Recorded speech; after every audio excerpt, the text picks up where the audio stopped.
excited. I'm so excited for today kasi meron tayong kakausapin, meron tayong i-interviewin. Imagine nyo guys, isa siyang former OFW and sales lady sa OFW sa Middle East, I mean. And 5 years siyang sales lady. And ngayon, okay, pag-uusapan natin, okay? Ating papakinggan yung kanyang revelation. A huge revelation. Yes. Ay! Hello po. Nagulat ako. Grabe na. Thank you, Coach Nancy, for accepting my invitation. Okay? Good morning po. Good morning sa Pilipinas. Okay, kamusta na po? Okay naman po. Kakatapos din po sa kabila, kanina lang. Ano po? Kakatapos rin lang po ng tawag sa kabila. Okay lang po. Habang naghihintay po ako sa inyo, may ginagawa rin po ako. Actually, kanina, before na magsalang tayo dito, okay, pinalitan ko na ng diaper yung matanda ko. Kasi maya yung 7:30, arangkada na ulit tayo sa pagtatrabaho. Kaya sabi ko, okay lang nagugising si SP ng 5 o'clock. Nakakatuwa, Coach. Okay, guys. So, wag na natin patagalin. Okay, Coach Mike, thank you so much for watching. Stay tuned, mga partners. And talagang ma-inspire ka araw nito. Ngayong Tuesday is full of wisdom and full of inspiration from our Coach Nancy Nares. So, Coach Nancy, by the way, I'm Nancy as well sa Pilipinas. Nancy rin po ang pangalan ko, nickname. Okay? Ganun po. Opo. Nancy rin po. So, Coach Nancy, so bibigay ko na po ang floor sa inyo. Kindly introduce yourself sa ating mga kababayan. And sige po, start na po tayo. Nako. Aray ko. I'm so excited. Yan. So, magpapakilala po muna ako. Ako po si Nancy Nares. Dati din po akong OFW. So, bali po nung 2006 nang mag-try po ako na mangibang bansa. Kasi po, akala ko, pag nangibang bansa ka, matutupad mo ng lahat at mabibigay mo sa pamilya mo yung mga needs nila. So, yun po, puno-puno po ako ng pangarap. Habang lumilipad yung eroplano po talagang buong-buo yung isipan ko na pagbalik ko ng Pilipinas, mababago na buhay ko, hindi na katulad ngayon. Yun yung nasa isip ko noong time na yun. So, yun po. Okay. So, Coach, pwede po ba nyo i-share ano po yung naging trabaho nyo sa abroad? Kasi halos ang ating mga viewers ngayon ay OFW. So, ang naging trabaho ko po doon ay isang all around. Yaya ng 2 bata. Naglilinis ng bahay. Ayan, minsan, papalinisin ka pa doon sa bahay na magulang ng amo mo. So, wala po tayong, yes po, wala po tayong karapatan na tumanggi. Kasi nga, syempre, katulong lang po tayo doon eh. Kumbaga, pero walang karagdagang sahod yun. Kung magkano yung pinirmahan mong kontrata dito, yun din talaga po ang sahod mo. At isa pa, pagka halimbawa umalis sila, katulad nun, umalis sila pumunta ng Canada. Ako ang iwan dun sa Dubai. Sa Dubai po ako noon. Nilipat po ako sa kabilang bahay ng kapatid.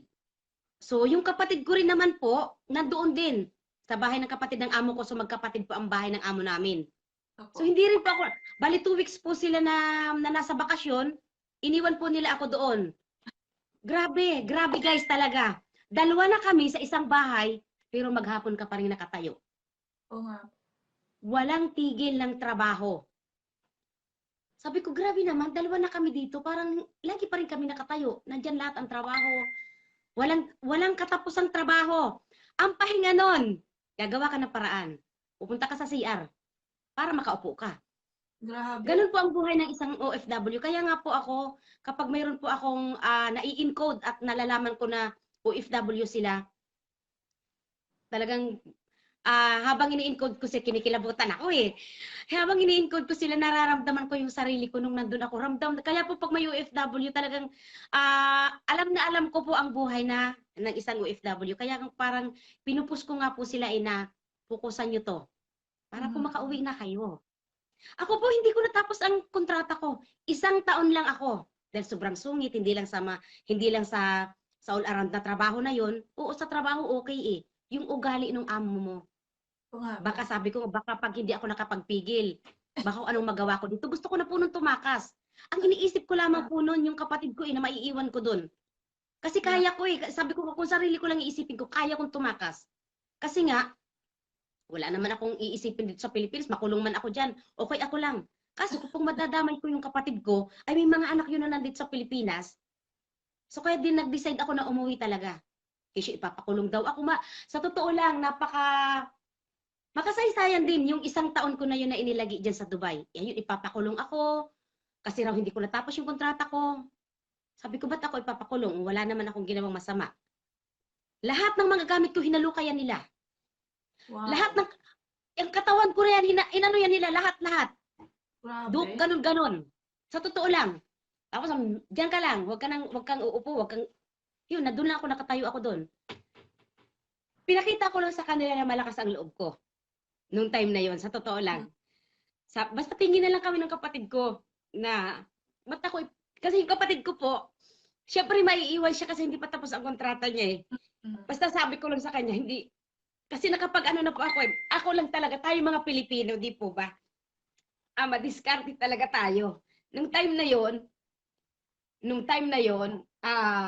nagkataon na may nagmagandang loob sa akin na isa sa maintenance doon sa condo unit na nirerentahan lang nung amo ko. Kasi sila, Lebanese sila eh. Nung nagkaroon ng ano sa Lebanon, lumipat sila sa Dubai. Hindi naman talaga sila talagang nasa Dubai talaga sila isinilang. Hindi po. Dayo din lang po sila. So ang bakit daw ang tapang-tapang ko? Ba't daw ang lakas ng loob ko na gawin yun sa kanila? Tayo din lang naman daw po ako sa Dubai. Siyempre ako, yung part ko talaga, kasi may nagmagandang loob sa akin. Ang bait talaga ni God. May nagmagandang loob sa akin na isa sa maintenance. Binigyan niya ako ng phone kasi bawal po nung time na yun ang cellphone sa isang OFW, napakahigpit. Ang ginawa ko nung nagtapon ako ng basura, di sabi niya, yung amo mo na yan, masungit yan. Isa siyang Nepalese. Yung amo mo na yan, masungit yan, bakit napapunta ka dyan? So, paano ka nagkakaroon ng communication sa pamilya mo sa Pilipinas? Sabi nila, may tawag daw kami 1 buwan. Papagamit ng phone, ganun. Sabi, masungit yan, ganito na lang. Tanggapin mo itong cellphone na yung 51 din, yung Nokia po na may antena. Siyempre sa kagustuhan ko rin po na magkaroon po ako ng communication dito sa Pilipinas kasi kami, oo, magkapatid nga yung amo namin, pero minsan lang kami magkita. At doon lang po ako nakakakain ng kanin kapag pumupunta kami sa bahay nung amo ng kapatid ko. Doon mismo sa bahay na tinitiran ko, hindi po ako nakakatikim ng kanin doon. Puro yung tinapay lang nila. Siyempre tayo po, sanay tayo sa kanin eh. Sanay tayo sa kanin. So siyempre hinahanap-hanap ng katawan ko yung kanin, parang mahina ako, parang mahina ang katawan ko pag ganun. Walang kanin, tsaka bibilangin po, ito ha, kala nyo, hindi ko naranasan talaga yung mga ganon. Bibilangin nila kung ilang balot yung tinapay na yun. Ilang piraso lang po ang laman nun, 4 na piraso lang ang laman nun. Siyempre kung tayo sanay sa kanin, siguro binibilang. O nasaan na dito yung ganon? Ang ginawa ko, sige, isa na nga lang yung kakainin ko, isa nung bilog na yun. Kasi inom na lang ako ng maraming tubig. Tapos sabi ko, tinanggap ko po yung ibinigay sa akin na cellphone. Siguro sabi ko sa sarili ko, may purpose po siguro to. Kaya binigay sa akin ng tao na yon. Malay natin, ginamit siya ni God para lang magkameron ako ng communication nga sa pamilya ko. Kasi at isa pa, yung kapatid ko, may cellphone naman siya, parang binigyan siya ng amo niya or dala ko. Parang may dala rin akong cellphone na binigay ko sa kanya, parang ganon. Kasi siya wala naman siyang cellphone pa, yung kapatid ko rin. Tapos po, kagandahan pa nun, binigyan din ako ng pera nung nagbigay sa akin ng cellphone. Kasi wala pa naman po akong sahod. Sabi niya sa akin, ito, tanggapin mo tong 165 dirham, bumili ka ng SIM card sa supermarket. kailangan mo ng Xerox ng passport mo. So, ang Xerox ng passport ko wala na sa akin. Nasa amo ko na. Ano yung original? Talagang mayroon pa rin po talagang mabait na tao. At ako naman, magiliw din naman ako sa tao. Pagpunta ko sa supermarket, nagkataon, dati lagi kasama ko kasi ang amo ko sa supermarket. Nung time na yun, inutusan lang niya ako na pumunta doon. So yung binigay sa akin na 165 dirham, tinanggap ko yun. Tapos po tinago ko di ba naka-uniform, tapos tinago ko yun dito sa may ano ng bra ko. Tinago ko yung pera dito sa may ano ng bra ko. Tapos punta ako sa supermarket. Kasi iniisip ko na baka nga po may makabili ako ng SIM card para magamit ko na po yung cellphone. Diba ba? Di pagpunta ko sa supermarket, mayroong isang Pilipino. Siguro, tapos nagkatinginan kami ganun. Lalaki yun, taga Cebu. Sabi niya, Pilipina ka? Kasi syempre tayo po is parang kahawig natin po ang Indonesian. Tama po? Ayan. Sabi, Pinay ka? Sabi ko, opo. Ay, kabayan. Yung ganon-ganon. Habang namimili ako ng prutas, kwento-kwento kami kasi nandun siya sa prutasan. Ang bait talaga ng Panginoon magbigay sa iyo ng daan para makagawa ng paraan. No? Tapos, isa ako Cebuano, sabi niya ganon. Sabi ko, ako naman, Tagalog. Sabi ko, ganon, taga Quezon ako. Sabi ko, ganon. Sabi niya sa akin, sabi, ilang buwan ka na dito? Sabi ko, isang buwan mahigit pa lang. Sabi niya, so wala ka pang alam, upo. Sabi ko naman ganun. Sabi ko, paano po makakabili ng SIM card? Sabi niya, may dala ka bang Xerox ng passport mo? Sabi niya, wala. Sabi ko, ay wala. Pero may pera kang pambili. Opo. Sabi ko ganun sa kanya. Sabi, sige, iwanan mo sa akin. Hihiram ako ng Xerox ng passport doon sa kaboardmate ko. Pinagkatiwala ko po yung pera na yun, hindi ako nagdalawang isip. Pagbalik ko next day, nakuha ko na, tinago ko na naman. Tuwang-tuwa na ako. Tapos yun, nakukunta ko na rin yung kapatid ko. Kahit ilang linggo na hindi kami magkita, kasi parang may dala akong cellphone noon na naibigay ko sa kanya ata. Parang ganun ata yun. Hindi ko lang alam kung paano nagkakakontak na kami ng kapatid ko. Kasi sa Jeddah, Dubai kami. Kumbaga magkaiba lang kami ng bahay. Medyo ano din. Tapos, di may kontak na ako dito sa Pilipinas.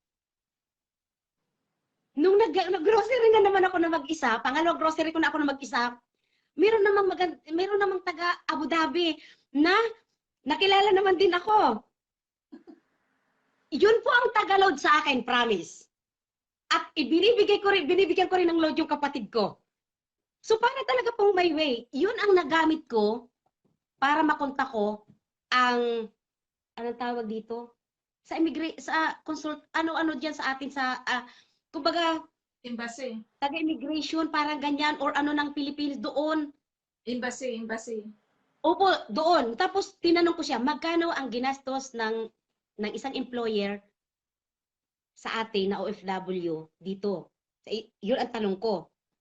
Tapos yun, sinabi niya sa akin. Sabi ko, kasi po, masungit po yung amo ko. Sabi ko, ganun. Gusto ko pong lumipat ng ibang employer. Sabi ko, paano po ako makakaalis dito? Sabi, tapusin mo isang taon mo.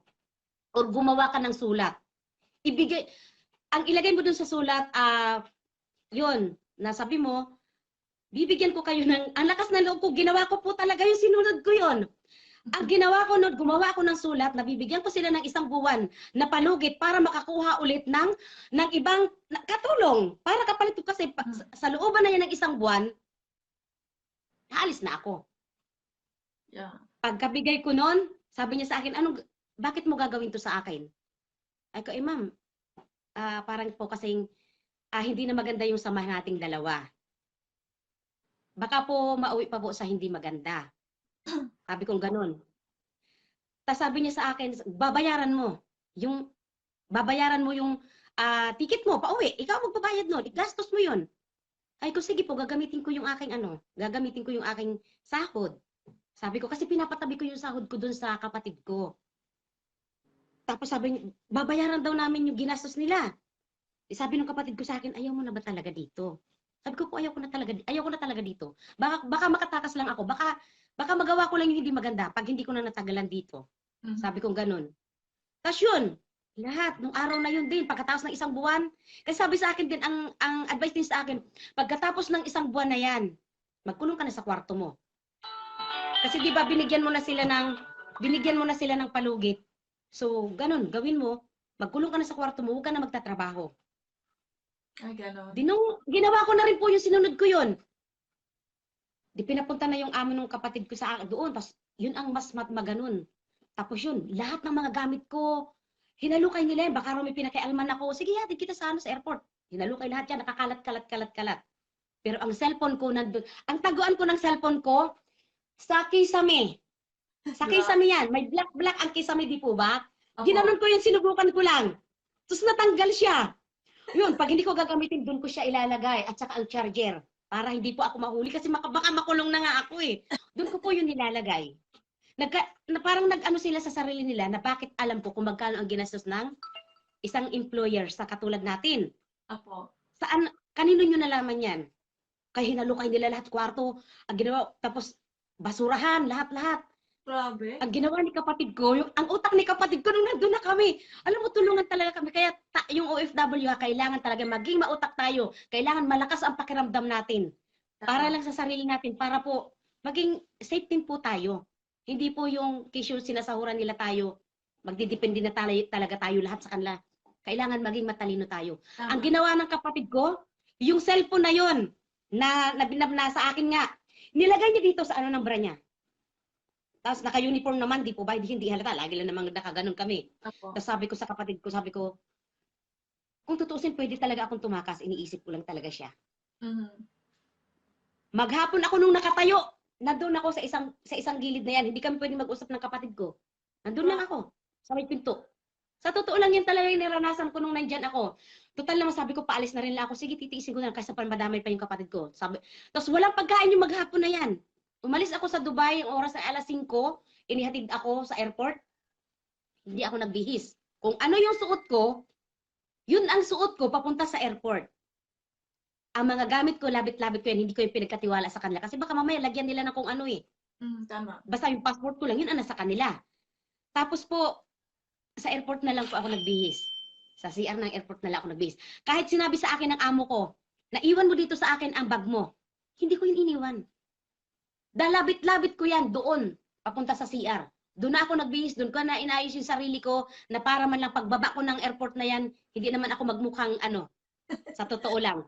At bago niya, at talaga po walang tiwala kasi baka iniisip nga, pagka binigyan nila sa akin kaagad yung passport ko, baka tumakas ako, mismong sila na nagpatatak niyan at pagpasok ko na doon, saka nila iniabot yun sa akin. Grabe. Sa totoo lang.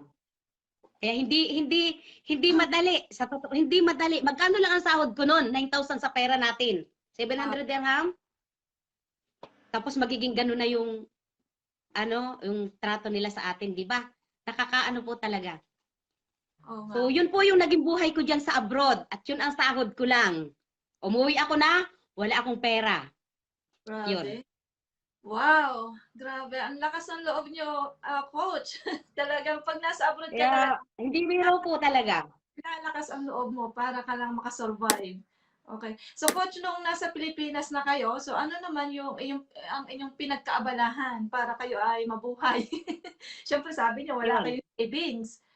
Pagdating ko sa airport dahil parang mga barya-barya lang ang nasa wallet ko nung time na yon kasi mahilig ako magtabi-tabi din eh. Siyempre doon hindi mo naman mapapalitan kumbaga hindi naman magagastos yung pera natin, papapalitan natin. So, yung pera-pera ko na yun na naiuwi din dito, Diyos ko, baryang-barya lang talaga yun. Tapos nakigamit lang ako ng cellphone din pagdating sa airport, sa Bahrain, nag-stop over kami. Di syempre, nag-aalala si kapatid ko yung katabi ko sa airplane, may cellphone siya. Kumbaga parang siguro, halata niya sa akin, nagaling ako sa pag-iyak, yung gano'n sabi niya sa akin, kabayan, baka may gusto kang i-message. Hindi na ako nahirapan na manghiram pa ng cellphone para makontak ko yung kapatid ko. Tapos yun, sabi ko sa kapatid ko, kapatid, huwag ka na mag-alala. Kasi safe na ako, nasa aeroplano na ako, nandito na ako sa Bahrain. Sabi ko, stop over kami. Sabi ko, ganun. So nakahinga-hinga yung kapatid ko naman din. Doon, kasi naiwan ko siya doon na luhaan. Siyempre, nag-aalala din sa akin kasi ipapapulis nga. Pag alis doon, sabi niya sa kapatid ko, ipapapulis ko tong kapatid mo. Diba? Kaya nag-aalala din si kapatid ko. So, nakahinga na siya. Pagdating ko naman dito sa Pilipinas, pagbaba, may nagpagamit naman sa akin. Siyempre, kita nila na wala akong cellphone eh. Pagbaba, sabi naman sa akin ng isang Pinoy din, kabayan, pwede mo gamitin tong cellphone ko. Baka mayroon kang papasundo sa'yo. Ang nakontak ko kaagad, si Part Marian Sibanico. Kasi dito sa Pilipinas, bago ako umalis, talagang best friend na kaming dalawa. Na diyan na namin naranasan. Bago naman kasi ako umalis papuntang ibang bansa, kami noon nararanasan na namin ni Part Marian na matulog sa simbahan ng Baklaran. Kaya dikit na kami niyan. Kumbaga, isa na yung kinakain namin minsan pag umaalis kami or wala kaming kulang na yung pera namin, yung sahod namin kasi tindera din po ako dati nung umalis po ako, papunta ako diyan sa abroad. So pagbalik ko dito, kinunta ko siya, din siyempre wala pa akong tirahan nung time na yun ulit. Ayaw kong umuwi sa mga kamag-anak ko kasi ayaw ko yung pagtatawanan ako. Gusto ko yung talagang ano kasi hindi ganoon yung pagkakakilala din nila sa akin. Kaya nga kumbaga ako yung tipo ng tao na hinahawakan ko yung pangalan ko na ayaw ko yung masisira, yung ganung bagay. So kami ni Part Marian, kami lang ang nakakaalam kaming dalawa nung nangyari sa buhay ko. Hindi ako nagkukwento kahit kanino. Kami lang dalawa. Ito yung buhay ko doon, ganyan-ganyan. Tapos sa boarding house niya, kasi lumipat siya ng boarding house nung wala ako. Kasi dati kami magkasama. Kumbaga, hindi ko lang ano kung bakit umalis sila doon sa dating boarding house na iniwanan ko. Lumipat siya ng ibang boarding house. So yun, doon na ako tumira sa kanya muna. Pero may pinsan ako nakasama namin. Hindi naman sa pag-ano Talagang hindi mo rin masasabi talaga ang tao.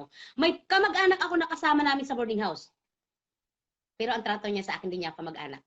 Wow. Mas kami pa ni Marian yung close. Kaya talagang hindi mo masasabi ang panahon. Kami pa ni Marian yung close. May sakit ako nung dumating ako dito. Tapos yan, si Part Marian, inaalagaan niya ako. Siya ang bumibili ng gamot ko kasi wala pa akong pera nun. Ang time na yun. Tapos yung ex ko, kasi hiwalay na kami ng asawa ko eh. So, nung nalaman niya na nandito na ako sa Pilipinas, tapos ganun yung buhay, kasi may kontak-kontak pa naman sila ni Marian kasi kilala niya, ayun, tinutulungan din ako. Tapos hanggang sa, may kumuha na rin sa akin na magtrabaho bilang tindera. Isa siyang Chinese. Ang araw ko po noon, sa totoo lang, ito ang araw ko nung pumasok ako noon, ang isang araw ko is 110 pesos. Isang araw. So, weekly, ang aming sahod. Magkano lang ang isang linggo. Tapos, ayun, kumuha na kami, sabi ko, Part Marian, lipat tayo na bahay. Kasi ayaw nung mga ka-boardmate niya, ito pa, ayaw rin na mga, ilan sila doon? 10 ata, pang 11 ako. So parang, ginagawa nilang issue. Kasi tinanggap ako doon ni Marian. So ang ginawa ko, dahil ako malakas din talaga ang loob ko eh. Kasi, pag ikaw may pananalig sa Panginoon, hindi ka niyan papabayaan. Lahat ng hiling mo, ibibigay niyan. Dumaan ko talaga sa proseso na ganun. Sa totoo lang. Ginawa ko, wala kaming hawak na pera. Sabi ko kay Part Marian, hanap tayo ng bahay. Sabi ko gano'n sa kanya, hanap tayo ng bahay. Sabi ko gano'n, matatakot pa kung sa ibang bansa nga. Nakaya ko na makauwi ako ng maayos. Diba? Nakakana talaga kung iisipin mo. Yung mga pinagdaanan, bago mo narating yung ganito. Kaya ako po talaga sobrang iniingatan ko yung pera ko. Although gusto ko rin makatulong sa mga walang-wala din talaga. Yun, sabi ko, Part Marian, hanap tayo ng bahay. Ang bahay nun sa Baklaran, hinanap namin 5,000. Tapos sabi ko, 3 lang kami. So magkano yung yun po pag wala ka pang may hawak na pera, malaki yun eh. Malaki. Sabi ni Part Marian, ate, kasi ate ang tawag niya sa akin, kaya ba natin bayaran 5,000? Sabi niya. Sabi ko, tiwala lang. Sabi ko, ganun. Sabi, ikaw makipag-usap sa may-ari. Kasi naman, kumbaga sa pakikipag-usap, syempre, makikita naman niya na taong kausap mo, mata sa mata pag nakipag-usap ka na, sincere ka talaga doon sa mga sinasabi mo. Tama po? Ayun, ako ang nakikipag-usap sa may-ari nung isang beses na, isang harapan lang namin din nung anak ng may-ari ng bahay na inupahan na 5,000. Sabi ko, pwede, kasi 2 months deposit, 1 month advance. Ang pera lang namin pang isang bagsakan lang. Sabi ko, sige, sabi ko ganyan, Marian, kasya ba sa isang bagsakan pera natin? Puti. Sabi ganun, sabi ko, sige, sa susunod, kaya na natin yan. Sabi ko ganun. Ako po ang nakipag-usap. Sabi ko, ma'am, baka po pwede naman po na 1 buwan lang po yung bayaran muna namin. Sabi ko. Tapos po, yung 2 months na yun, hulug-hulugan po namin yun. Para lang magkameron kami ng pundo sa inyo. Sabi ko ganun, doon sa anak na may-ari. Nag-okay naman. Lipat kami. Tapos naghanap kami ng mga ka-boardmate namin. So 10 na kami doon sa bahay na yon. O di po ba na party-party na namin yung 5,000? Kaya talagang lagi pong may paraan, laging may paraan. Tapos 5 years po ako doon sa amo ko na yun na Chinese.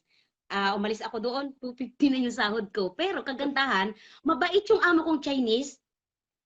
Kasi naging katiwala din po ako doon eh. Parang magkapatid na yung turingan namin, bigayan na kami ng opinion sa isa't isa. Tapos yung respect, isa po yan, respeto din. Sa mga kasama sa trabaho, 10 din kaming tindera niya. Tsaka mabait yung amo kong Chinese. Kaya hanggang ngayon, kaibigan pa rin kami. Sabi niya, hindi tindera ang tingin ko sa'yo.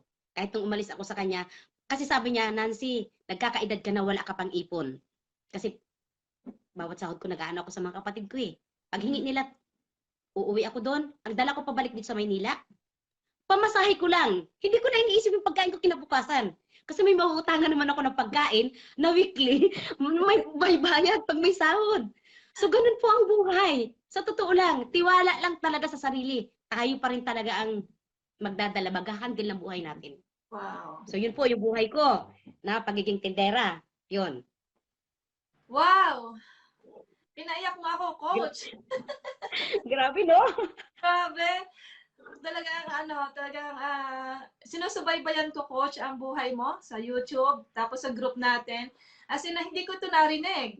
Hindi ko talaga ito narinig. First time ko marinig. First time po, sa iyo po lang. Thank you. Thank you for trusting me. Thank you sa ating mga viewers. Wow, ang daming viewers natin. Thank you sa ating mga viewers. So, stay tuned, guys. Kasi, nagsisimula pa lang si Coach Nancy. Hindi pa yan. Nandun pa lang siya sa unang story niya. So, this is a big revelation, guys. So, Coach Nancy, so after ng mga hardships na nangyari sa buhay niyo, Coach, so paano ka naging ganyan? Paano ka na naging coach? Paano ka naging successful? Paano mo na-achieve yung dreams mo? Wow, grabe. Kinikilabutan ako, Coach. Talaga. Ayun. Grabe na. Nung 2010 nang umalis ako no sa amo ko kasi sabi nga niya sa akin, nagkakaedad ka na, kailangan mo nang makaipon. Tama. Kasi hindi ka alagaan ng mga kapatid mo, although tama. Siya ang nag-advise sa akin yan. Naramdaman ko din naman yon. Nagkataon naman si kapatid ko nasa Dubai pa rin, pang-apat na balik ng kapatid ko. So, inaano ko rin naman siya kasi kumbaga kami tunay na magkapatid. So, may mga kapatid kami sa tatay na 6, so 8 kami lahat.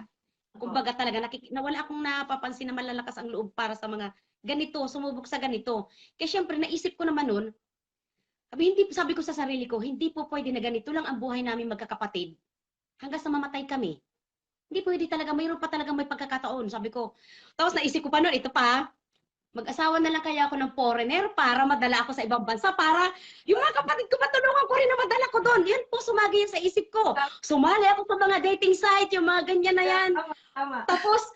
Tapos hanggang sa nagkameron din ako na naging boyfriend din na foreigner, nagkataon na magdi-decide na magpapakasal na kami, pupunta na siya dito. Biglang namatay kasi matanda na. talaga sabi ko, Lord, ganito kasi yon. Papalapit na yung pagpunta niya dito ng 2015 ata po yun. Biglang kinakabahan ako. Sabi ko, Lord, kung hindi po magiging maayos ang buhay ko sa kanya, kung magiging miserable dahil may mga anak siya, huwag niyo pong pahintulutan na magkita kami. Okay. Kaya lahat po talaga ng bagay, iaano natin yan kay God. Ibibigay natin ng buong buo. Ipapaubaya natin yan. So yun, nagkaroon ng buwan na lang ha, September uuwi, birthday ko eh. July, ayun, may nangyari sa kanya. Mga anak din naman niya na gano'n. Ayun, sabi ko, Lord, hindi ko ginusto na mangyari yon. Pero alam ko po na may di ba, yun po yung inano ko. Kasi naglasal po ako na gano'n eh. Mahilig ako sa ganyan, ipinapaubaya ko kay God. Kaya itong journey ko dito sa Cloud1, alam na alam ko na bigay ito ng Panginoon sa akin. Hanggang sa nag-business kami ng kapatid ko, hindi rin, parang 2 years lang ng wholesale and retail. At 2 years lang kasi mayroon ding family problem din. Nagkasakit anak niya, diabetic, lagi na ako ospital. Sa liit ng tubo ng traditional business, ng damit, lalo na bagyo-bagyo, so yung mga suki mo hindi na yun makakabalik agad sa iyo. Ang ginawa ko, ayaw ko kasi na lagi akong talo. Gusto ko lagi akong panalo. Kaya sa business ganun din. Nung naramdaman ko po na ganun, na mahirap nang bawiin, yung nabawas ko sa puhunan. Yung tubo ko kasi, kumbaga, yung puhunan ko nababawasan na doon sa traditional business na yon. So yun, nag-pull out ako. para mabawi ko yung down ko rin sa admin na 2 months deposit in 1 month advance. Para may maiuwi pa akong pera, then pull out. In-online ko na lang yung mga damit, no? Hanggang sa may nakapag-invite sa akin dito sa multi-level marketing, bago pa ako napunta sa Crowd1, naging member din po ako ng Alliance in Motion Global. Ayan, benta-benta. Doon, napakamahiyain ko. Sa mga leadership training na yan, halos hindi ko madala ang sarili ko papunta sa unahan kasi nga napakamahiyain ko. Kasi ma-pride pa akong tao nung time na yon. So yun po pala, kumbaga man, hindi dapat ang pagiging mahiyain magiging ma-pride dito sa business natin. Tanggalin natin yan. Kasi para tayo dumami tayo. No? Hanggang sa yun, sabi ko, naging silver executive din po ako doon. Tuwang-tuwa ako kasi nakakit ako sa Philippine Arena. May SAS din. So tuwang-tuwa ako. Yun parang nahubog-hubog na. Sabi ko, wow, ang ganda pala ng ganitong business. Sabi ko, gano'n. Pero ang bagal naman ng proseso ng income. Oo, naging silver executive na ako. Saan naman pera ko? Nagkataon nga na bago ako mag-get doon, 2019 yun eh. Na-invite na rin ako dito sa Crowd1 ng isang OFW. Diba? Kasabahan ko rin siya sa M Global din nung time na yon. So, nung pioneering stage, sabi pa niya sa akin, apply, gusto mo bang maging isang stockholder ng isang company, isang European company? O di ba ang ganda ng ano niya sa akin, ang bungad sa akin? Siyempre ako may pangarap na tao, parang nabuhayan ako, kinilabutan ako, sabi ko, matingnan nga ang sabi ko, saan ang presentation niyan? Sabi ko ganon, may office ba yan dito? Matanong din ako. Kaya sa mga nanonood dyan na maraming tanong or may nanonood dyan sa Facebook Live natin na hindi pa member, parehas lang po tayo. Ang tanong ko noon ito, saan ba ang office niyan? Sabi ko ganon, imposible walang office yan dito sa atin sa Pilipinas. Siyempre ako noon, hindi ko pa masyadong naulong kasi hindi pa ako masyadong marunong sa cellphone. Naku, napakahina ako po talaga sa totoo lang. Takot ako magpindot-pindot baka mawala. Yung Facebook na sabi naman ng kapatid, back lang ng back, ate. Ay, gano'n sa akin. Kasi minsan nasasabihan pa ako ng pamangkin ko, si mama rin kasi ang tawag sa akin ng mga pamangkin ko, si Mama Nancy talaga tatanga-tanga. So, tanggap po yun. Tanggap po yun kasi mahina po talaga ako sa mahina po ako. Kaya kung kayo, may mga experience diyan, IT or nako, talong-talo niyo po ako pagdating sa ganito. Ayun, hanggang sa, nung napunta na nga po ako dito sa Crowd1, ang daming challenges din. Hindi yung porke pagkapasok mo, ayun, tinamasa mo na kaagad yung income mo. Hindi po. Ang kinuha ko pong package na yung black package. Inutang ko ang 10,000 kasi may 8,000 ako. Opo. Yun nga lang, sinunod ko po yung proseso. Para po, di po ba yung pagka-join mo 4? Kinuha ko po yan, pinilit ko pa yung isa. Sabi ko, sige, sumali ka lang dito. Pag 14 days, di ibabalik ko na rin sa'yo yung 6,000 mo. Kung ayaw mo talaga. Gusto ko lang talagang patunayan dito na mayroong income in 14 days. Sabi ko. Susundin lang naman yun eh. Yun. Nung makuha ko yun na po yung ginamit ko. Sinipagan ko na rin. Although, may nare-reject sa akin, sabi ko, hindi lang, sumasama rin ang loob ko kasi syempre nare-reject ako eh. Syempre gusto ko dumami ako. Sumasama rin, pero binabawi ko rin. Kasi sabi ko, baka lang hindi tapat talaga nila naunawaan. Hindi naman kasi pare-parehas po ang isipan ng tao. Kaya uunawain po natin pag may nang-reject. Tapos lang po yan, hindi pa nila lubusang nauunawaan. Unawain din po natin sila. So yun. I agree, Coach. Actually, Coach, ano po ba yung mga struggles ninyo? Siyempre, hindi naman nyo kaagad nakuha yung success nyo, di po ba? So, ano po yung mga challenges na face ninyo, naranasan ninyo? So, yun. Ayan yung mangungutang rin ako ng pamasahe papunta sa BGC Taguig. Although may tinda-tinda rin ako sa bahay, doon ako kumukuha ng pamasahe. Siyempre, pag kulang. At dumating na din doon sa time na hindi ko kailangang umasa sa upline ko kasi nasa ibang bansa nga siya. Tama nang pinagpasalamat ko na sa kanya yung na-share niya sa akin ang business. Sabi ko, business ko naman hindi niya man to business eh. Na-share lang niya sa akin. Then, ayan na yung nagpe-presentation na kami sa labas. Naisanla ko yung kwintas ko para lang may pang-support ako sa team ko. Yun talaga yung maganda na i-share mo rin yung kahit may kaunti ka na kinita, gamitin mo yun doon, hindi ko muna ginamit sa sarili ko. ayan yung mga kapitbahay mo. Kasi syempre maayos ang damit, pupunta ka sa presentation doon, talagang ano mo yung sa sarili mo na nasa business ka na ayusin mo yung sarili mo kasi syempre paano ka papaniwalaan nung presentation nung mga tao doon na pupuntahan mo kung yung sarili mo hindi mo unang inayos. Tama. So yan sasabihin na ayan, nag-i-style na mayaman. Walang-wala rin naman, nagtitiis din naman dito sa ganitong iskinita nakatira. Hindi ko po yan pinakinggan. Kasi ang inisip ko nun sa sarili ko, kung papakinggan ko yan sila, paano yung pangarap ko? May pangarap akong tao eh. Sabi ko, dahil kapag nire-reject ako, lalo ng mga kamag-anak ko rin. Ba? Mga kaibigan ko, hindi ko yan sila muna. Si partner yan at si partner Lolet, ang kaibigan ko na talagang dikit kami.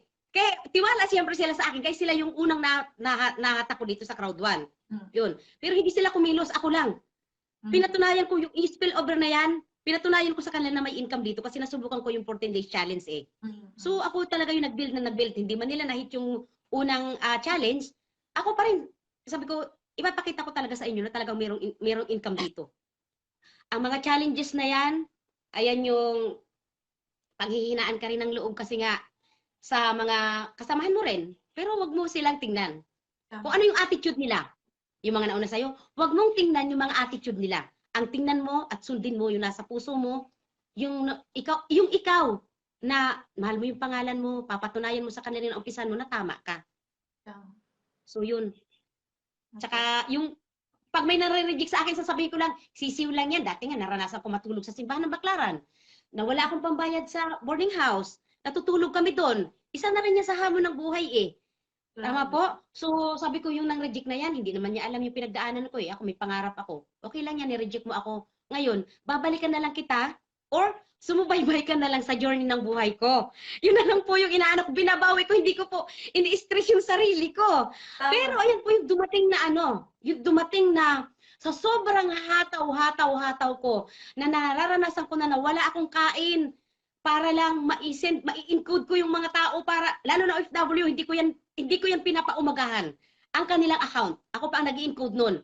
Kailangan pa nag-send sila sa akin ng resibo, isend ko rin sa kanila. Yung panapabayaan ko na yung sarili ko, na lipas na sa pagkain, kahit may pera naman ng pabili ng pagkain, ayan yung naranasan ko nung lockdown, na ang dami kong kuhanin sa remittance, na stress na ako, dahil walang angkas, walang Grab, taxi, wala. Nilakad ko po yan mula dito po sa Baclaran, papunta sa Libertad. Malapit na po ang station ng LRT ng Buendia, para po sa malaking Palawan dyan, Palawan Pawn Shop. Makuha lang po yung pera. Although na-encode na yung mga tao na yon, pero yung pera ko na para sa akin, nandun pa sa remittance. So yan po yung mga akala nyo po ha, nilalakad ko yan, umiiyak ako. Tama pa po, Lord, tama pa po ba itong ginagawa ko? Pero para naman din po siguro ito sa kinabukasan, siguro po talagang pagdadaanan po ito para po maging successful ka.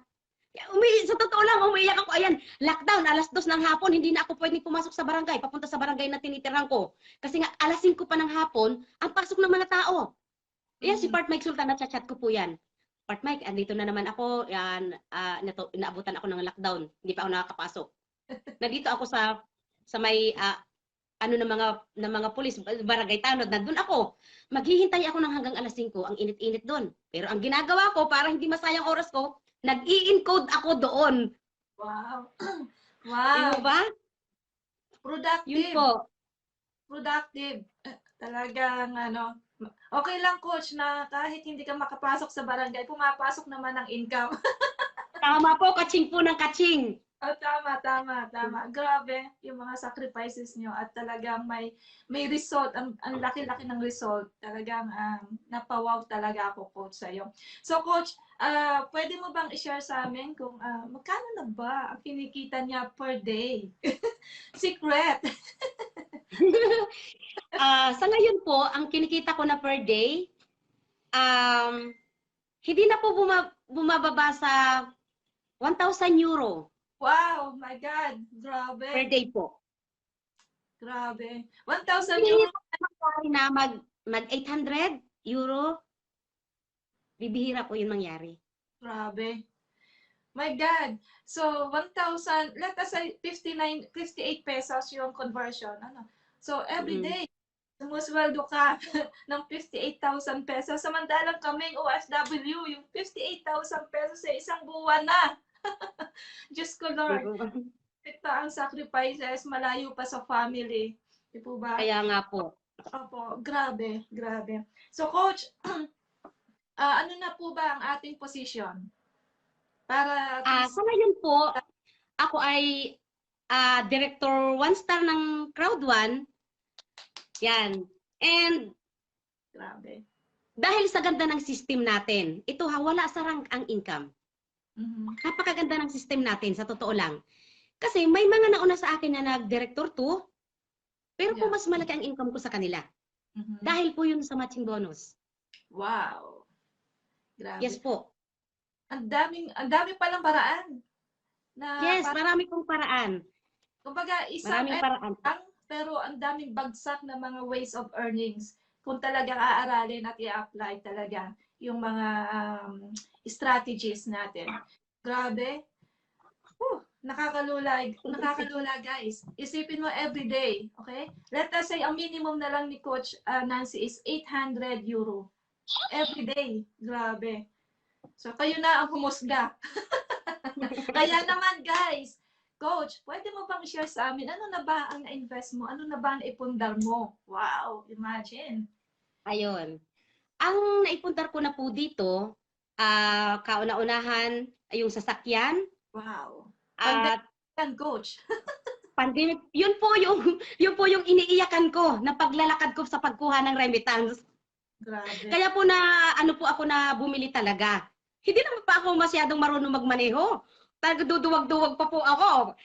Dito pa nga lang sa amin, nakaano na ako ng poste. Binayaran ko pa eh. Grabe. Yun po, sasakyan. Nabili ko po yun ng cash na 740,000. Wow. Parang 2 months ko pong income yun noong 2020. Grabe. March, April, May. May ko po siya nabili eh. Di ba nag-lockdown po is, nag-lockdown March 18. Opo. Yan. Sumunod po, syempre yung buhay ko, nailigtas ko rin sa kamatayan. Tama. Opo. Kasi kung wala naman ako dito sa Crowd 1, wala po akong panggastos nung na-hospital po ako. Yun. Dahil nasalinan po ako ng 5 bag na dugo. So, nasa 200,000 din po lahat yun. Kasi 9 days po ako sa hospital eh. Private po yung hospital na yon. So, kaya nakita ko po ang pagkakaiba ng may pera kaysa sa wala talaga. Kasi, syempre, si tatay ko din dati na confined din sa public na hospital. Talagang yun po ang malaki pong pagkakaiba talaga ng may pera sa wala. Yan. So, pangalawa na yon, na ano ko yung buhay ko, nasagip ko po kay kamatayan. Ang buhay ko. Then, ano lang yun, June 26 nang mabili ko ang sasakyan, na-confine naman ako, May 26 nang mabili ko ang sasakyan, talagang siguro ipinagkaloob na yung mabili ko kasi June 26, 27, 28, 29, 30. Tapos, May 26. Tapos, June 6, na-confine na nga po ako. Then, lumabas ako ng June 15, ako lumabas sa hospital. July, nung mabili ko na po itong bahay na ito. Wow. So parang buwan lang na umaano. Diba? July 29 po nang mabili ko po itong bahay na ito. Ito po ay 1.2. Wow. Yan. May mga kontra-kontra pa sa pagbili nito. Kumbaga, syempre, mag-anak ko or ano ko, kaibigan ko, ganyan. Ay, ako hindi eh. Kasi ako meron akong parang ano mo sa sarili mo na okay yan. Kasi ilang bahay na rin yun po yung tiningnan ko. So yun, dahil nangungupahan lang po ako sa Pasay, sa napakaliit din na kwarto na pinagtiisan ko yun ng ilang taon, 12, parang 11 years or 10 years ako doon. Opo. Yun, sa kwarto na yun. So sabi ko noon, doon sa kwartong maliit na yun, aalis lang ako dito sa kwarto na to kapag lilipat na ako sa sarili kong bahay. Thanks God. July 29, nang mabili ko po ito. So yun, 1.2. Tapos po, dahil November 29, nag-recognition, naging top 2 po ako sa Unstoppable, naging top 2 po ako sa Millionaires. Wow. So, niregalohan ko naman din po ang sarili ko ng another bahay ulit. So, doon naman po dito rin po sa subdivision na to. So, yun po, yung nandoon din po sa may kasunod. Yun. Tapos po, yung kondo naman po sa Parañaque, yung dalawa. Wow. Grabe, nakakahilo na yan. So, yun po. At syempre, sa pag hindi lang po sa isang church din po ako ano po, na tumutulong or nagsi-share din po ako ng blessings ko. Napili ko pong una ang Quiapo Church po. Kasi sa Quiapo po talaga yan maraming natutulungan kasi ang mga pasyente sa Philippine General Hospital na kulang sa pambili ng gamot, binibigyan ng per person, per pasyente 5,000 na worth of medicine na needs nila, pinapapila po sila sa Quiapo Church. Mhm. So kasi may pamangkin din po ako na na-confine doon kaya po nalaman ko na ganun. So yun po yung inaanuhan ko. Nakakatuwa nga po ang Quiapo Church kasi pag nagbigay ka sa kanila, meron pong resibo, pinapadala kung saan ka nakatira. Kaya Wow. natutuwa po ako pag may dumarating dito na gano'n. Sabi ko, hala, ay pag gano'n. Thank you sila. Thank you. So yun po, tsaka sa pagpapalaki din po ng grupo, yun, natutulong pa rin po yun. Grabe. Nakakahilo na, Coach, ang inyong mga blessings. Talagang umaapaw yung mga blessings. Kasi nga, naniniwala ako kasi kapag may mga pinagdaanan tayo na mahirap talaga, may mga blessings yan sa pagdating ng panahon. Actually, guys, um, noong ako nasa Pilipinas din, naranasan ko din na wala rin akong pera. Okay, kaya na i-share ko lang ito. At naranasan, yung anak ko, yung pangalawang anak ko, sobrang sakit ng tiyan niya. Tapos sakay kami sa motor na kaming mag-iina. Okay? Tapos punta kami ng albularyo. Ano noon, 11 o'clock ng umaga, syempre sobrang init. Tapos yung alam mo yung anak mo na sumasakit ang tiyan. Tapos sabi niya sa iyo, "Mami, hindi ko na kaya." Parang payak na lang. Sabi niya, "Mami, hindi ko na kaya. Ang sakit ng tiyan ko." Alam mo, wala akong magawa. Niyakap ko lang yung anak ko. Tapos, sinabi ko lang sa kanya na, malapit na tayo sa albularyo. Yun lang, ang hirap talaga, Coach Nancy, na walang pera. Noon, hindi ko taga madala sa hospital yung anak ko. Wala kami pera eh. Wala talaga, wala. So, yun, tumatak din sa isipan ko yun, na sabi ko, hindi mangyayari sa akin mga anak ito. Yung mangyari yung ganoon na magkakasakit ang isa sa pamilya mo. Wala kang magawa. Wala kang magawa. Alam ko yung pakiramdam na walang pera. Mahirap. Totoo po yan. Kaya ayun, napilitan akong mag-abroad. Tapos, thank God, nung nasa abroad naman ako, nung nandito ako, talagang isa ako sa pinakamaswerte. Kung si Coach Nancy, minalas noon. Ako naman, praise God, lahat ng employers ko, lahat ng napuntahan ko, so 12 years na rin po ako dito sa Israel, masabi ko naman na pinagpala ako sa employer, sa trabaho, talagang halos mababait sila sa akin. Pati yung pamilya nila, kahit yung apo, mababait sa akin. Thank God. Tapos, syempre tayong OFW, hindi naman po pwede na forever na tayong OFW, hindi po ba? Kaya naman, yun, may nakikita tayong opportunity. Kaya noong nakita ko itong opportunity na ito, so pinag-aralan ko. Hindi, dahil na-scam na rin tayo. Di ba, Coach Nancy? Na-scam na rin tayo. Opo.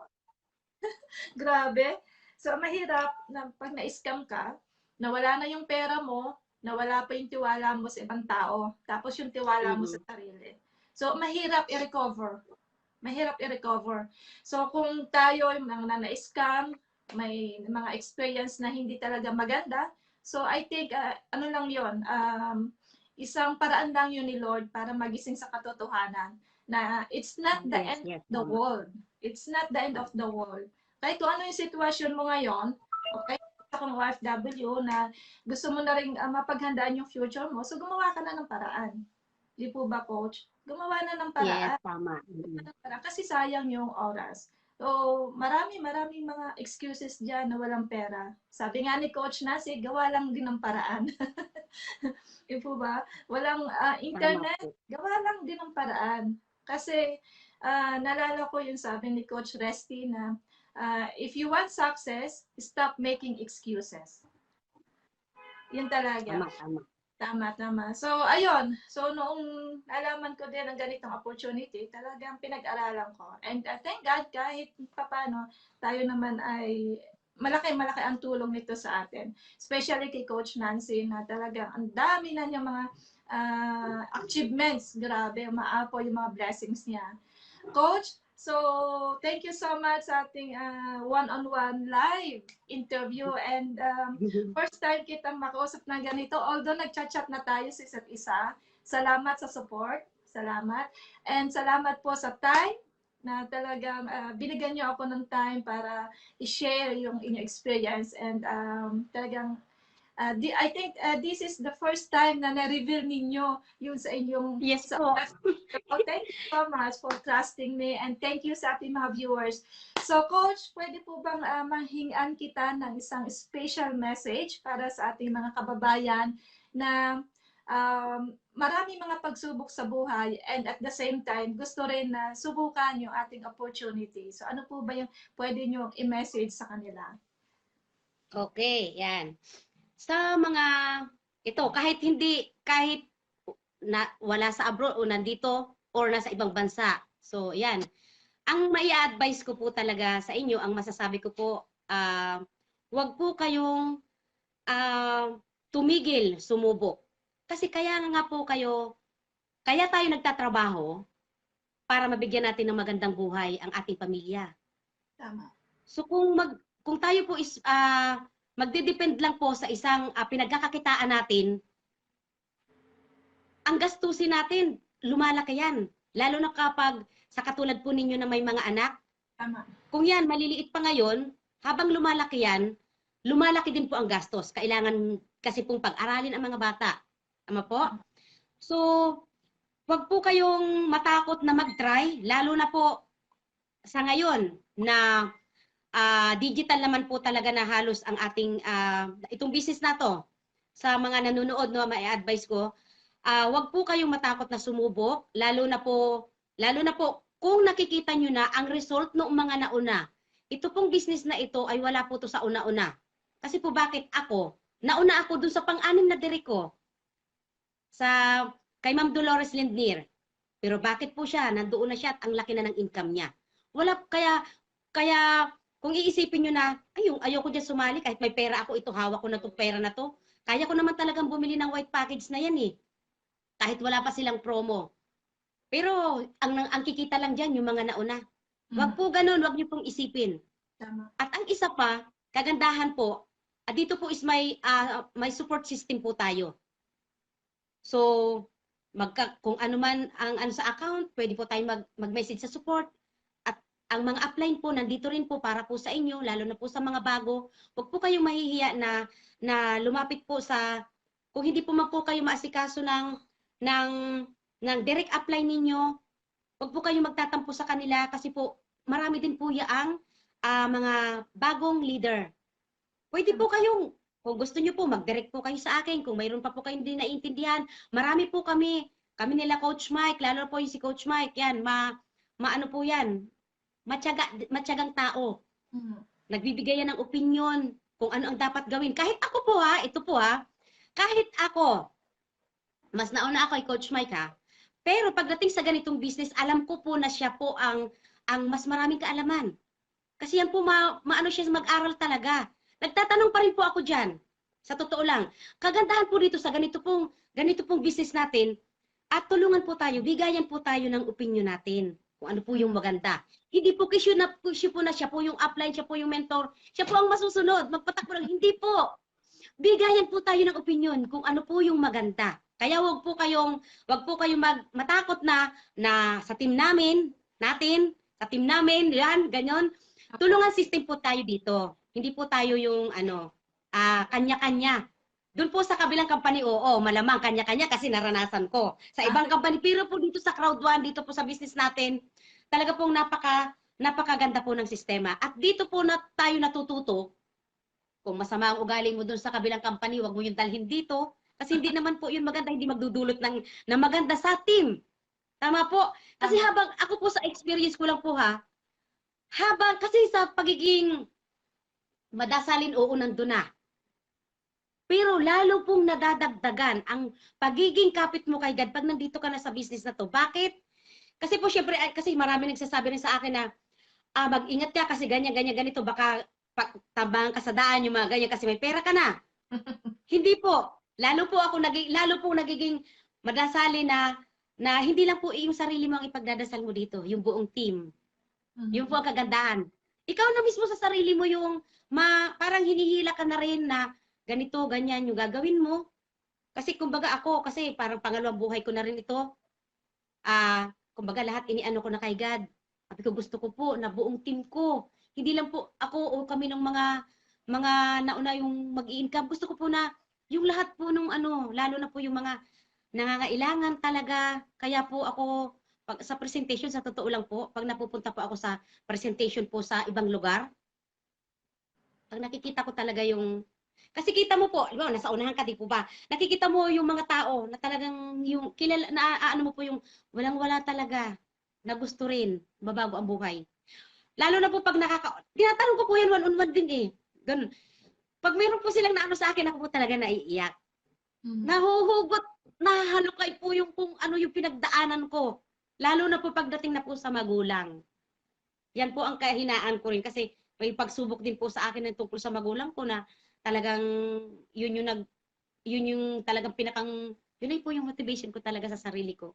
Opo. Yung magulang mo na gusto pang mabuhay na wala kang mapambili nga ng ganito, kailangan niya.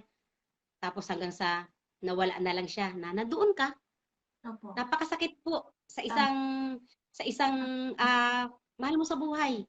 Yung operahan tatay mo na wala kayong pera, walang anesthesia, yakap lang ang tanging naiganti ko sa tatay ko. At iyak lang, hindi ko malaksan ng iyak ko kasi syempre yakap ko siya eh. Maririnig niya, lalo niyang mararamdaman yung sakit. Tagang pinipigil ko po ng gano'n yung ano ko sa kanya. Kaya po talagang pinus ko ang sarili ko na makuha ko tong ganitong buhay para po yung mga makatulong po ako kasi ang tanging na itutulong ko lang, dasal lang eh. Di siyempre ang kailangan ng tao yung pera. Tama po. So yun po talaga yung ano ko sa sarili ko na makatulong pa sa marami. Kaya po, dito po, hindi namin kayo, yan po sa manonood, hindi namin kayo binibigyan ng, anong tawag dito? Parang ini-encourage, inaano namin kayo. Ito po, kung hindi man po ito para sa inyo dahil maganda na po ang buhay ninyo, mapanood nyo man ito, hindi man ito para sa inyo dahil kontento na kayo sa buhay nyo. Marangya na ang buhay nyo, marami na kayong sasakyan, maganda na ang bahay ninyo. Pero po yung kamag-anak nyo po kaya, maganda din po kaya ang buhay nila? Malay nyo po, kayo po na nanonood ngayon, kayo po ang magsilbing daan para mabigyan po ng magandang buhay din po yung mga kamag-anak nyo na hindi naman po lahat ng kamag-anak natin talaga marangya ang buhay. O diyan karamihan dyan naghihikahos po. Tama, lalo na po sa ngayon, na sa panahon po natin ngayon, na hindi pa naman po talaga regular po ang pasok ng mga trabahador, dalawang araw sa isang linggo, paano na lang po kaya yung mga nangungupahan? Kawawa, di po ba? So, kung ikaw po ikaw po nanonood ka ngayon, i-share mo po sa kanila itong opportunity. Baka po sila kailangan nila. Yeah. So, kung ikaw nag-member ka lang, dahil nahiya ka sa kaibigan mo, pinagbigyan mo lang, i-share mo po ito sa kamag-anak mo, kaibigan mo, baka po sila kailangan talaga nila. Malay mo po, trabahuin nila ito. Ikaw, team leader ka pa lang, yung downlines mo, or yung na-isharean mo, na doon na po sa manager 1 star, or manager 3 o director, babalikan ka po niyan, papasalamatan ka. Dahil kung hindi dahilan sa iyo, dahil pinakilala mo tong opportunity na ito, hindi gumanda ang buhay niya. Tama? So ikaw lang po ang nagsilbing daan. Ikaw po yung ginamit ni God. Ikaw po sa iyo po unang pinakita itong opportunity na to. So malamang po may purpose po yan. Hindi po yan kung hindi yan para sa iyo. May purpose na ginamit ka ni God para sa ibang tao. Tama. So yun po. At wag niyo na pong tulog-tulugan. Para din po ito sa inyo. Napakaganda po ng system natin. Tama. So yun po. Wow. God bless po sa ating lahat. Such a big Na lahat tayo madala pataas. Lahat. Such a big inspiration, Coach Nancy. So once again, okay, so hindi ko na po patatagalin pa. Thank you so much, Coach Nancy, sa iyong time, sa iyong Welcome po. inspiring stories, revelation, okay? Tama pala yung title ko, A Big Revelation. Hindi ko talaga ini-expect, Coach, na talagang i-reveal mo yung buhay mo talaga, lalo na nung nasa abroad. First time ko po yung sa'yo lahat-lahat. Wow. Thank you, thank you. 50-50 pa po sa iba eh. Thank you so much, and God bless you. Thank you sa support. Okay? God bless Thank you. din po. Thank you sa mga nandito, naghintay, sumama sa amin hanggang sa katapusan ng ating one-on-one, okay, interview, a big revelation with Coach Nancy. So Coach Nancy, thank you so much. God bless you. And sa susunod na one-on-one interview ulit. Okay? So, by the way, guys, kung gusto niyo malaman ano yung opportunity namin ni Coach Nancy, so i-message mo lang si Coach Nancy o message mo lang ako para mag-guide ka namin step by step. So, magsimula na ngayon, okay? At avoid excuses. Kasi yung mga excuses, hindi yan makakatulong sa atin to achieve our goals. Imagine nyo guys, Coach Nancy, kung nagpadala siya sa kanya mga excuses, malamang hindi natin siya makakausap ngayon. Malamang na isa siya sa mga aasa sa ayuda ng gobyerno. Tama po ba, Coach Nancy? Yes po, tama. Tama. So ngayon, talagang mahirap ang buhay. Kahit naman walang pandemic noon, kahit wala pang COVID-19, mahirap na ang buhay. Mahirap na ang buhay noon pa, nung tayo isinilang, mahirap na ang buhay. Pero ang tanong, hahayaan mo pa ba na mamatay ka na mahirap rin ang buhay mo? Hahayaan mo pa ba na ipamana sa iyong mga anak ang kahirapan? I hope na hindi. I hope dito pa lang sa ating generation, putulin na natin yung kahirapan. Pero guys, hindi mapuputol ang kahirapan kung basta ka lang titingin, kung hindi ka kikilos. Kung yung opportunity na nakikita mo sa iyong cellphone, na sinishare sa iyo ng iyong friends, okay, na yung mga strangers ay hindi mo papansinin, hindi mo pag-aaralan, at hindi ka magte-take ng action, malamang na hindi mo rin makukuha yung goal mo. Okay? So, hindi madali dahil nandyan yung rejections, nandyan ang objection, pero yan ay pagsubok lang. Pagsubok lang yan. Kaya guys, thank you so much sa ating mga viewers. God bless you and keep safe, lalo na sa Pilipinas, na talagang dumarami pa yung cases ng COVID-19. So, we are lucky here in Israel kasi halos normal na Coach Nancy. Yung mga hotel dito, bukas na, yung mga restaurants, halos normal na. Back to normal na. Thank God. Okay naman, ano? Opo. So, sa Pilipinas, so we are praying na bumalik na sa normal ang lahat. Okay? So, thank you, Coach Nancy. God bless you. And till next time. Thank you. Bye-bye. Thank you.